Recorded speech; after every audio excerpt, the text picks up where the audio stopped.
Okay, hello everyone. Here I want to provide a tutorial on how to set auto dark mode on Realme C67 device. Okay, dark mode, especially in low light conditions, can reduce eye strain for many users. The contrast between text and background is less intense in dark mode, making it easier on the eyes, especially during prolonged device usage in dimly lit environments. Well, here are the steps.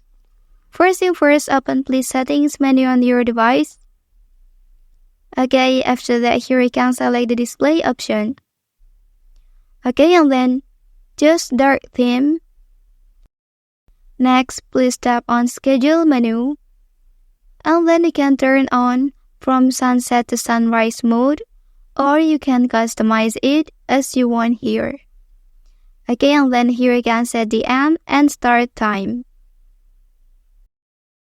Well, that's the tutorial on how to set auto dark mode on Realme C67 device. If you are helped by this video, don't forget to like and subscribe to get all the information from this channel. Thank you.